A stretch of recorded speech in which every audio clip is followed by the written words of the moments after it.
Hello दोस्तों, आज की कहानी बेहद रोमांटिक है। कहानी का फुल मजा लेने के लिए लास्ट तक बने रहे। मुझे छोटी उम्र से ही इंग्लिश फिल्में देखने का बहुत शौक था। यह उन दिनों की बात है जब अंकल काम के सिलसिले में हमारे घर पर ही रहते थे। उनकी अभी शादी नहीं हुई थी। एक रात में अंकल को खाना देने उनके कमरे में गई तो हैरान रह गई। मेरे अंकल अजीब सी आवाजें निकाल रहे थे और अकेले प्रोग्राम कर रहे थे। मैंने थोड़ा सा आगे झांक कर देखा तो सामने मोबाइल पर एक फिल्म लगी हुई थी और अंकल अपने काम में इतने मग्न थे कि उन्हें पता भी ना चला कि कमरे में कोई दाखिल हुआ है। मैं काफी देर तक उनको ये सब करते हुए देखती रही। चंद मिनट गुजरे थे कि अंकल बेहाल हो गए। इससे पहले कि अंकल की नज़र मुझ पर पड़ती मैंने खाना टेबल पर रखा और वापस अपने कमरे में आ गई। मेरी हालत भी अब काफ़ी ख़राब हो गई थी। मैं जवान थी और शादी के काबिल हो चुकी थी। यह सब देखकर मुझे बर्दाश्त नहीं हो रहा था। मैंने अपने मोबाइल पर एक फ़िल्म डाउनलोड की और देखने लगी। फ़िल्म देखते हुए मेरे ज़हन में बार बार अंकल जी आ रहे थे कि काश अंकल मेरे साथ बैठकर यह रोमांटिक फ़िल्म देखते। मेरी बेचैनी बढ़ती जा रही थी। मैं उठकर दरवाज़ा बंद करने के लिए जैसे ही मुड़ी तो ये देखकर हैरान रह गई, क्योंकि अंकल मेरे पीछे ना जाने कब से खड़े थे। मेरी तो टांगों से जान ही निकल गई थी। इससे पहले कि मैं कुछ कहती अंकल ने मेरे मुंह पर हाथ रखा और दरवाज़ा बंद कर दिया। अंकल ने मेरा हाथ पकड़ा और अपने पास बिठाकर मेरे साथ फिल्म देखने लगे। फिल्म देखते हुए अंकल ने अपना हाथ आहिस्ता आहिस्ता मेरी पीठ पर फेरना शुरू कर दिया। मेरे अंदर इतनी हिम्मत भी नहीं थी कि मैं अंकल का हाथ हटा सकती। मैंने अपना जिस्म मुकम्मल तौर पर ढीला छोड़ दिया था। अंकल ने मेरा हाथ पकड़कर जब अपने हेलो दोस्तों, स्वागत है आप सभी का हमारी एक और रोमांचक कहानी में। उम्मीद करती हूँ आपको ये कहानी बेहद पसंद आएगी। दोस्तों, कहानी बेहद दिलचस्प होने वाली है, इसलिए दिल थाम कर सुनिए। मेरा नाम रोजिया है और मेरी उम्र 18 साल है। मैं अपने फिगर का काफ़ी ख्याल रखती हूँ। मेरी अम्मी जान का ताल्लुक एक गांव से था और वहाँ का देसी घी काफ़ी मशहूर था। अपनी सेहत को अच्छा करने के लिए लोग इस देसी घी का काफ़ी इस्तेमाल करते थे, इसलिए मेरी अम्मी जान ने मेरे लिए अंकल की ड्यूटी लगा दी थी, जो दूर के रिश्ते में मेरी अम्मी के भाई लगते थे और रिश्ते में वह मेरे मामू भी लगते थे, लेकिन मैं उन्हें कभी मामू कहती तो कभी अंकल कहती थी। मेरी अम्मी ने अंकल से कहा था कि वह हमें देसी घी गांव से लाकर दिया करे। मेरे अंकल अब हर महीने हमारे घर देसी घी लेकर आते थे। अंकल काफ़ी जवान और स्मार्ट थे और उनकी अभी तक शादी भी नहीं हुई थी। उनके लिए काफ़ी रिश्ते आए थे और मेरी नानी भी यही चाहती थी कि उनकी जल्दी से शादी हो जाए, वह अपनी शादी को अपनी अच्छी उम्र में एंजॉय कर सके। पर मेरे अंकल का यही कहना था कि वह पहले अपनी पढ़ाई पूरी करेंगे और जब उन्हें अच्छी सी नौकरी मिल जाएगी तभी वह शादी करेंगे। उनकी इस बात पर सब लोग चुप हो गए थे। मेरी अपने अंकल से काफ़ी अच्छी खासी बनती थी। इसकी वजह थी कि मैं अपने माँ बाप की इकलौती औलाद थी और बचपन से ही मैं अपने अंकल के बहुत ज़्यादा करीब थी। मेरे अंकल मुझसे बहुत प्यार करते थे, लेकिन जैसे जैसे मैं जवान होती गई तब मेरी अम्मी जान ने मुझे समझाना शुरू कर दिया था कि अब मुझे अपने अंकल से फासला रखना चाहिए और एक हद में ही उनसे मिलना चाहिए। इस बात पर मैं थोड़ी मायूस हो गई थी, पर मेरे अंकल जब एक महीने के बाद आते थे तो मैं उनसे काफ़ी गप्पे छप्पे लड़ाती थी। स्कूल के बाद मैं अब कॉलेज पहुंच गई थी। कॉलेज में मेरी एक दोस्त बन गई थी। वो काफ़ी अमीर घराने से ताल्लुक़ रखती थी। उसका पढ़ाई से कोई लेना देना नहीं था, इसी वजह से मेरी दिलचस्पी भी पढ़ाई में कम होने लगी थी। मैं भी दूसरे कामों में ज़्यादा ध्यान देने लगी थी, लेकिन किसी ने इस बात पर तवज्जो नहीं दी क्योंकि मैंने मैट्रिक काफ़ी अच्छे नंबरों से पास किया था। एक दिन मेरी सहेली ने मुझे एक पेन ड्राइव दी जिसमें उसने बहुत ज़्यादा मूवी डाउनलोड कर रखी थी। मैं जल्दी से घर पहुंची और रात होने का इंतज़ार करने लगी। मैं ये काम रात को ही कर सकती थी ताकि कोई देख ना सके। हमारे घर के ऊपर वाले रूम में एक टीवी था। रात होते ही पेन ड्राइव लगाकर बैठ जाती और अकेले ही उन मूवी को देखती थी। वैसे भी ऊपर वाले पोर्शन पर कोई मौजूद होता नहीं था तो मैं आराम से मूवी देख लेती थी। एक दिन वह पेन ड्राइव देते हुए मुझे कहने लगी, आज मैं तुमको ऐसी मूवी दे रही हूँ जो तुमने आज तक कभी नहीं देखी होगी। यह मूवी देखकर तुमको काफ़ी सुकून मिलेगा। मैंने पेन ड्राइव ले ली और इंतज़ार करने लगी कि कब रात हो और मैं वो मूवी देखूं, लेकिन रात का इंतज़ार मुझसे ना हो सका और दिन में ही मैं ऊपर वाले पोर्शन में जाकर पेन ड्राइव टीवी में लगा दी। अचानक मुझे यह मालूम हुआ कि मेरे अंकल आए हुए हैं। मुझे उनके आने की इतनी खुशी हुई कि पेनड्राइव को भूलकर मैं उनसे मिलने के लिए नीचे आ गई। मेरे अंकल की पढ़ाई पूरी हो चुकी थी, इसी वजह से वह अब नौकरी की तलाश करने की वजह से हमारे घर रहने आए हुए थे। पूरा दिन अंकल से बातें करती रही। रात को अम्मी जान ने अंकल से कहा तुम ऊपर वाले कमरे में सो जाओ। मेरे अंकल जी ऊपर वाले पोर्शन पर चले गए जिसके अंदर टीवी लगा हुआ था। मुझे फौरन से याद आया कि पेनड्राइव उस टीवी के अंदर ही है, पर अब कुछ भी नहीं हो सकता था क्योंकि अंकल जी तो कमरे के अंदर चले गए थे। मगर जब मैं रात को उन्हें खाना देने गई तो मुझे काफ़ी हैरानी हुई क्योंकि मेरे अंकल जी अजीब अजीब सी आवाज़ें निकाल रहे थे। मुझे तो ताज्जुब हुआ और मैंने सोचा कि क्यों ना मैं उन्हें खिड़की से देखूं कि वह आखिर क्या कर रहे हैं। मैंने हल्की सी खिड़की खोली पर सामने का मंजर देखकर ही मेरे होश उड़ गए थे क्योंकि वहां एक नहीं बल्कि दो अजीब चीज़ थी। एक ये कि सामने एक फिल्म लगी थी। यह वही फिल्म थी जो मेरी दोस्त ने मुझे दी थी और यह काफ़ी अजीब फिल्म थी। और दूसरी चीज़ ये थी कि मेरे अंकल फिल्म देखने के साथ साथ अजीब हरकतें कर रहे थे। मैंने ये सब देखा तो मुझे काफ़ी बेचैनी होने लगी थी। मेरा दिल कर रहा था कि मैं ये सब देखती रहूं, पर मैंने ऐसा नहीं किया क्योंकि अंकल का खाना ठंडा हो रहा था। मैंने जल्दी से दरवाज़ा बजाया, तब अंकल ने दरवाज़ा खोला। वह काफ़ी बदहवास और घबराए हुए थे और मुझसे खाना लेने के बाद उन्होंने जल्दी से दरवाज़ा बंद कर दिया। अब मेरा भी दिल कर रहा था कि मैं भी वही फिल्म देखूं क्योंकि उसे देखकर मुझे काफ़ी सुकून मिल रहा था, पर मैं कुछ भी नहीं कर सकती थी। मैंने ये सोचा कि अंकल बाहर निकल जाएंगे तो मैं वो फिल्म वापस ले चला लूँगी। अंकल अगले दिन वापस बाहर नहीं आए। मैं रात को फिर से खाना देने गई थी, तब अंकल ने वही फिल्म लगाई हुई थी और अंकल फिर से वही काम कर रहे थे। मैं कुछ देर उनको यूं ही देखती रही, फिर मैंने उन्हें खाना दिया। अब मेरा भी दिल कर रहा था कि मैं अपने अंकल के साथ बैठकर वहीं पर फिल्म देखूं। एक रात मैंने ऐसा करने का फैसला कर लिया था और सीधा अंकल को खाना देने के लिए अंदर अचानक से चली गई थी। मुझे अचानक से आता हुआ देखकर अंकल एकदम घबरा गए थे। उन्हें वक्त ही नहीं मिला था कि वह मूवी बंद कर सके। इसी वजह से वह मूवी अभी तक चल रही थी और उसमें काफ़ी अजीब किस्म के सीन थे। अब हम दोनों के सामने वह मूवी चल रही थी। मुझे ये सब कुछ बहुत अजीब लग रहा था, मगर मैंने हिम्मत करके अंकल के साथ बैठ गई। जब अंकल ने मुझे कहा मुझे ऐसा नहीं करना चाहिए और वापस अपने रूम में चले जाना चाहिए, तब मैंने अंकल को कह दिया कि यह मूवी मेरी दोस्त ने मुझे दी है और इसे देखने का मुझे वक्त ही नहीं मिल पा रहा था, इस वजह से मैं आपके साथ ही यह मूवी देखूंगी। मेरे अंकल अब हैरान हो गए थे। वह मेरी जिद के आगे कुछ भी नहीं कर पाए और मैं अंकल के साथ बैठकर वह मूवी देखने लगी। मूवी देखकर मुझे अजीब सा एहसास हो रहा था। मेरे अंकल भी मेरी हालत देख रहे थे। मुझे अब पसीना आने लगा था। फिर अचानक से अंकल मुझसे कहने लगे, रोजिया तुम मुझे अंकल क्यों कहती हो? मैं तो तुम्हारा रिश्ते में मामू लगता हूँ। मैंने कहा मुझे आपको मामू कहना अच्छा नहीं लगता, इसलिए अंकल कहती हूँ। लेकिन अंकल बोले कि मैं चाहता हूँ कि तुम मुझे मामू जान कहकर बुलाओ। मैंने कहा ठीक है मामू जान, आज से मैं आपको मामू जान कहकर ही बुलाऊंगी।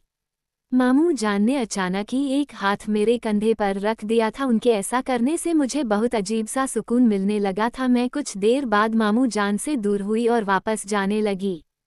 तब मामू जान ने कहा मेरे पास इससे अच्छी मूवी है, वो हम कल देखेंगे। फिर मैं वापस चली गई। अब पूरी रात में बेचैन रही, मुझे नींद नहीं आ रही थी। मुझे यही महसूस हो रहा था कि मेरे साथ कुछ हो रहा है। अगली रात जब सब लोग सो गए थे तब मैं मामू के रूम में चली गई। फिर वह मूवी हम दोनों ने देखी। मूवी देखते हुए मामू दोबारा वही हरकतें करने लगे जिससे मुझे काफ़ी सुकून मिलने लगा था। कुछ देर बाद वह मेरे और करीब हो गए और फिर वह मुझे सुकून देने की कोशिश करने लगे। मैंने उन्हें मना भी किया पर वह कहने लगे कि कुछ भी नहीं होगा, बेफिक्र हो जाओ, इसलिए मैंने उन्हें इनकार नहीं किया।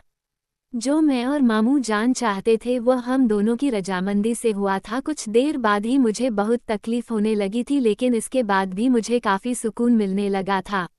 मुझे ऐसा लग रहा था जैसे मैं आसमान में उड़ रही हूँ। माम जान ने मेरे साथ फिल्म वाला सीन किया था, वह ये काम काफ़ी तजुर्बे से कर रहे थे। मैं इस रात काफ़ी लेट अपने रूम में आई थी और बहुत ज़्यादा थक चुकी थी और कुछ देर बाद ही सो गई। मामू जान की नौकरी काफ़ी अच्छी जगह लग गई थी, इसी वजह से उन्हें अब हमारे पास ही रहना पड़ रहा था। इसका फ़ायदा ये हुआ कि यह सब अब हम रोज ही किया करते थे और इसी वजह से मेरे शरीर के अंदर अब काफ़ी तब्दीलियां आ रही थी। मेरी अम्मी जान ने जैसे ही मुझे देखा तो कहने लगी कि देखो रोजिया बेटी, उम्र से पहले ये सारी तब्दीलियां अच्छी नहीं लगती, इसलिए तुम अपनी हरकतों को बंद कर दो। अपने मामू जान से ज़्यादा मत चिपका करो उनकी बात पर। मैं बहुत ज़्यादा परेशान हो गई थी कि मैं आखिर क्या करूं, पर अब मुझे इस काम की आदत पड़ चुकी थी। मैं अब इसके बगैर नहीं रह सकती थी। हर रोज अपनी सहेली के यहाँ जाती और पेनड्राइव में नई नई फिल्म लेकर आती। मेरे मामू भी मेरा इंतजार करते थे। एक रोज तो हद ही हो गई थी जब अचानक से मेरी तबीयत बहुत ज़्यादा खराब हो गई। अम्मी जान ने जैसे ही मुझे देखा तो कहने लगी, तुमने क्या किया है जो तुम्हें इतनी उपकारी आ रही है। लेकिन यहाँ तो मेरा डर के मारे बुरा हाल था। मैंने जैसे ही मामू जान को बताया तो वह मुझे कहने लगे कि तुम फिक्र ना करो, मैं तुम्हें एक ऐसी दवाई लाकर दूंगा जिससे तुम्हारी तबीयत बिल्कुल ठीक हो जाएगी। मामू जान ने अगले रोज रात को मेरे कमरे में आकर मुझे दवाई दी और अब मैं बहुत ज़्यादा खुश हो गई थी, क्योंकि मैं जान गई थी कि अब मैं जितना मर्जी वह सब करूँगी मुझे कुछ भी नहीं होगा। इसलिए अब मैं फिर से मामू जान के पास चली जाती और हम दोनों वही फिल्में देखते। एक दिन मामू जान कहने लगे कि देखो रोजिया, अगर तुम्हारी अम्मी जान को पता चल गया तो वह तुम्हें और मुझे, हम दोनों को नहीं छोड़ेगी। इसलिए अब हमें ये सब बंद कर देना चाहिए। पर मैंने उनको कहा कि देखिए मामू जान, जब तक आपकी शादी नहीं हो जाती तब तक मैं आपके साथ ही रहूंगी, प्लीज़ मुझे अपने आप से दूर मत करो। इस तरह वह भी मजबूर हो गए थे। पर एक रोज अचानक ही अम्मी जान ने मुझे एक लड़की दिखाई और कहने लगी, ये लड़की मैंने तुम्हारे मामू जान के लिए देखी है। मैंने जैसे ही उस लड़की की तस्वीर देखी तो ये देखकर हैरान हो गई कि वह लड़की तो मुझसे भी ज़्यादा खूबसूरत और स्मार्ट थी। उसका फिगर बहुत ही अट्रैक्टिव था, जो उसके हुस्न को चार चांद लगा रहा था। उसे देखकर मुझे बहुत ज़्यादा जलन महसूस होने लगी थी। मामू जान भी यह सब महसूस कर रहे थे कि मुझे वह लड़की बिल्कुल भी अच्छी नहीं लगी। पर मैंने मामू जान को कहा कि यह लड़की बहुत अच्छी है, आप जल्दी से इससे शादी कर लो। वो कहने लगे कि देखो, अगर ये लड़की मेरी ज़िंदगी में आ गई तो मैं तुम्हें वह वक्त नहीं दे सकूंगा। फिर इस वक्त का सिर्फ उस लड़की पर ही हक होगा। मैंने मामू जान को कह दिया कि ठीक है, आप शादी कर लीजिए, बाकी मैं खुद देख लूंगी, क्योंकि मैं जानती थी कि मुझे आगे क्या करना होगा। इस तरह मेरे मामू जान का रिश्ता पक्का हो गया और अब वह लड़की हमारे घर आने जाने लगी थी। वह काफ़ी फैशन वाली थी, मैं तो उसके फैशन को देखकर ही हैरान रह जाती। इतना फैशन तो मुझे भी नहीं आता था। एक रोज तो उसने बहुत ही रेशमी और टाइट कपड़े पहने हुए थे और मेरे मामू जान उसे बड़ी ही गौर से देख रहे थे। ये देखकर मुझे बहुत ज़्यादा गुस्सा आया। फिर अचानक ही मेरे मामू जान उसे अपने कमरे में ले गए। ये देखकर तो मैं और भी ज़्यादा हैरान हो गई कि ना जाने अंदर क्या होने वाला होगा। पर मैंने जैसे ही अंदर झांक कर देखा, ये देखकर तो मेरे होश ही उड़ गए थे। मामू जान तो शादी से पहले ही वह सब कर रहे थे जो कभी मेरे साथ किया करते थे, लेकिन मैं क्या कर सकती थी। वह लड़की अजीब सी आवाज़ें निकाल रही थी, जिसकी वजह से मामू जान तो और भी ज़्यादा होश खो रहे थे। मैंने बहुत कोशिश की कि मामू जान को इससे दूर रखूं, लेकिन अब ऐसा बिल्कुल भी मुमकिन नहीं हो रहा था। वह लड़की अब रोज आती और मैं जानती थी कि मामू जान उसके साथ क्या करते हैं। एक रोज मामू जान ने मुझे उदास देखा तो कहने लगे कि देखो रोजिया, अब तुम्हें भी कोई लड़का ढूंढ लेना चाहिए। लेकिन मैंने कहा कि मुझे कोई लड़का नहीं चाहिए और आपको मेरी फिक्र करने की कोई ज़रूरत नहीं है। आप अपनी होने वाली बीवी पर ध्यान दीजिए और मेरी फिक्र करना छोड़ दीजिए। मामू जान समझ गए थे कि मुझे सब कुछ पता है। वो मुझसे माफ़ी मांगने लगे और कहने लगे, रोजिया, अगर तुम कहती हो तो मैं उससे शादी नहीं करता। मैं मामू जान की बात सुनकर हैरान हो गई थी कि मेरी खातिर इतनी बड़ी कैसे कुर्बानी दे सकते हैं, लेकिन मैं जानती थी कि ऐसा नहीं होगा। कभी ना कभी तो मामू जान को शादी करनी ही होगी। खैर, मैंने उस लड़की से दोस्ती भी कर ली थी और अब हम दोनों आपस में बातें भी किया करते थे। एक दिन मैंने बातों ही बातों में उससे कहा कि तुम्हारा फिगर इतना अट्रैक्टिव कैसे है, मुझे भी कोई तरीका बताओ ना। फिर उसने मुझे कुछ खास एक्सरसाइज करने को कहा और एक क्रीम लिख कर दी। कहने लगी, इस क्रीम को अपने शरीर पर रोज रात को लगाना। जैसे जैसे उस लड़की ने मुझे बताया मैंने वैसा ही किया और इस तरह से मेरी खूबसूरती में भी इजाफा हो गया। मैं भी जवान और खूबसूरत दिखने लगी थी। एक दिन अम्मी जान मुझे डांटने लगी, कहने लगी, यह किस तरह की हरकतें कर रही हो, तुम उम्र से ज़्यादा बड़ा दिखने का शौक चढ़ गया है। तुम बच्ची हो, बच्ची ही रहो। मैंने अम्मी जान से कहा, कहाँ देखिए, ये तो लड़कियों का जेवर होता है, इसके बगैर लड़की खूबसूरत नहीं बनती। मेरी यह बात सुनकर अम्मी जान भी पीछे हट गई थी। इस तरह उसके बताए हुए अमल को करने के बाद मैं और भी ज़्यादा हसीन और खूबसूरत लगने लगी थी। अब तो मामू जान भी मुझे और भी ज़्यादा देखने लगे थे, लेकिन मैंने फैसला कर लिया था कि मैं अब कभी भी उनको अपने पास नहीं आने दूंगी और उन्हें इसी तरह जलाऊंगी। मामू जान की उस लड़की से शादी होने वाली थी। दिन तेजी से गुजर रहे थे, लेकिन शादी वाली रात अचानक ही उस लड़की की तबीयत बहुत ज़्यादा खराब हो गई। इस बात को लेकर मामू जान बहुत ज़्यादा उदास हो गए थे।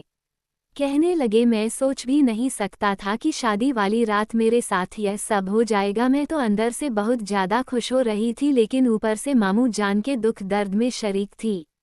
कुछ दिन बाद वह लड़की ठीक हो गई, तब मामू जान उसके साथ हनीमून पर जाने लगे और अचानक ही वह लड़की कहने लगी कि देखो रोजिया, तुम भी हमारे साथ हनीमून पर चलो। मैं उसकी यह बात सुनकर हैरान हो गई। मैंने कहा कि नहीं, हनीमून तो कपल लोगों का होता है, मैं वहाँ पर क्या करूँगी, मुझे कबाब में हड्डी नहीं बनना। पर मेरे मामू की बीवी कहने लगी कि देखो रोजिया, तुम होगी हमारे साथ तो तुम हमारी तस्वीर बनाना। हमारी तस्वीर कौन बनाएगा? मामू जान ने भी कहा कि हाँ हाँ, ये ठीक है, तुम भी हमारे साथ चलो। इस तरह मैं उनके साथ चलने के लिए तैयार हो गई थी। अम्मी जान ने मुझे बहुत मना किया था और बहुत समझाया था कि देखो रोजिया, तुम वहाँ पर मत जाओ, लेकिन मैं क्या करती, मैं मजबूर होकर वहाँ जाने के लिए तैयार हो गई। ऊपर से मेरा दिल भी था कि मैं उन दोनों पर नज़र रखूंगी और इस तरह मैं भी उनके साथ हनीमून पर चली गई थी। लेकिन मामू जान के पास इतने पैसे नहीं थे कि वह 2 कमरे बुक करवाते, इसलिए उन्होंने एक ही कमरा बुक करवा दिया था और इस तरह हम तीनों एक कमरे में ही रहने लगे थे। रात को जब मैं थक हार कर सो गई तो अचानक से मुझे आवाज़ आने लगी। मैंने जैसे ही अपनी आंखें खोली तो सामने का मंजर देखकर मेरे होश उड़ गए थे, क्योंकि मामू जान और मामी दोनों आपस में प्यार भरे लम्हे गुजार रहे थे। मुझे अपनी आंखों पर यकीन नहीं आ रहा था कि मैं अभी भी यह सब कुछ देख रही हूँ। कुछ देर बाद ही मेरी मामी सो गई थी। थोड़ी देर बाद मामू जान ने मुझे अपने पास बुला लिया।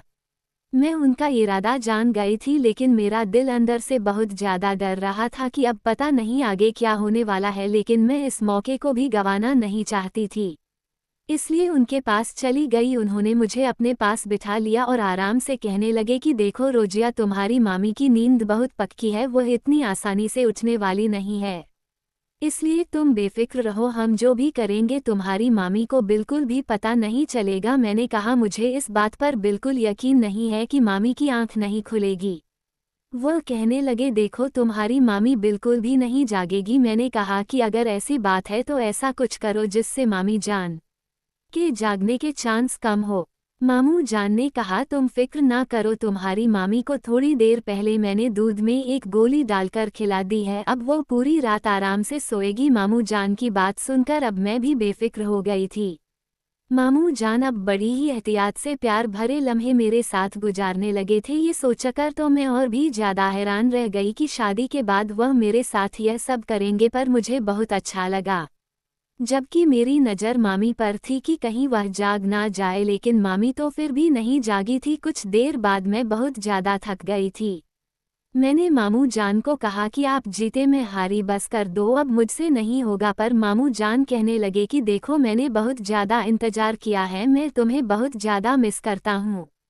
तुम्हारी मामी में वो बात नहीं है जो तुम्हारे अंदर है। फिर मामू जान मुझसे पूछने लगे कि अचानक ही तुम्हारे अंदर इतनी तब्दीली कैसे हो गई है। मामू मुझे देखकर ही यह सब कह रहे थे, उनकी नज़रें मुझ पर ही थी। मैं जान गई थी कि वह किस बात का इशारा कर रहे हैं। मैंने मामू को आंख मारकर कहा, ये तो आपकी बीवी ने ही मुझे बताया है, वो मुझे जो भी करने को कहती मैं उसके साथ वही करती। आधी रात हो गई थी, मैं थक कर सो गई। अगली सुबह मामी बहुत ज़्यादा खुश थी, फिर वो नहाने के लिए चली गई थी। मैं जानती थी कि मुझे भी नहाना है, पर मामी कहने लगी कि इतनी सर्दी है, तुम क्यों नहा रही हो। मैं उनकी यह बात सुनकर खामोश हो गई। मामू जान कहने लगे कि इसकी आदत है, ये तो रोज ही नहाती है। मामू जान की यह बात सुनकर मेरी जान में जान आई कि शुक्र है मामू जान ने मुझे बचा लिया। इस तरह मैं भी नहाकर फ्रेश हो गई। मैं जान चुकी थी कि हम जब तक हनीमून पर हैं मेरे साथ यह सब होता रहेगा। ना चाहते हुए भी उनकी तस्वीरें तो बनाती थी, लेकिन अब मेरा मकसद तो कुछ और ही था। रात को मैं इंतजार करती थी, पर जैसे ही मेरी मामी सो जाती तब मामू जान मुझे अपने पास बुला लेते, लेकिन मैं जानती थी कि यह सब अब गलत है और यह सब कब तक होगा। वो दवाई मेरे पास थी, इसी दवाई का सहारा लेकर मैं बेफिक्र थी, इसलिए मुझे उसकी भी कोई फिक्र नहीं थी, पर मैं जानती थी कि आगे मेरे लिए बहुत मुश्किल हो जाएगी अगर मेरी शादी होगी। मेरे होने वाले शौहर को पता चल गया कि मैं ये सब पहले ही कर चुकी हूँ तो वो यकीनन मुझे छोड़ देगा। इसी डर के साथ मैंने वह सब कुछ छोड़ दिया था और मामू जान से भी कह दिया था कि अब मुझे अपनी जिंदगी में आगे बढ़ना है। मैं नहीं चाहती थी कि किसी को मुझ पर शक हो। मामू जान भी कहने लगे कि देखो, तुम्हारे लिए लड़का तलाश मैं करूँगा, पर देखना उसे कुछ भी पता नहीं चलेगा कि तुमने ये सब पहले किया था। मामू जान की बात सुनकर मैं खुश हो गई थी, मेरे सर से बहुत बड़ा बोझ उतर गया था। और इसी तरह से मामू जान ने एक लड़का तलाश भी कर लिया जो कि बहुत ही ज़्यादा शरीफ और भोला सा था। उसे कुछ भी तो नहीं पता चला था। उसे देखकर तो मेरी सांस में सांस आ गई थी और इसी तरह मेरी और उसकी शादी हो गई थी। मेरी जिंदगी और अच्छी तरह से गुजरने लगी थी, लेकिन वह लड़का मुझे उतना खुश नहीं कर पाता था कि जितना मैं अपनी पहली वाली जिंदगी में खुश थी। अपने मामू को याद करती थी। फिर एक रोज मामू जान ने मुझे एक दवा लाकर दी और कहने लगे कि यह तुम अपने शौहर को खिला दिया करना, वह तुम्हें बहुत ज़्यादा खुश रखेगा। मैंने ऐसा ही किया, लेकिन मेरा शौहर मुझसे मना करने लगा और कहने लगा कि ऐसी दवाइयों से तबीयत ठीक नहीं रहती, पर मैंने फैसला कर लिया था कि मैं उसको ये दवाई खिलाकर ही रहूँगी।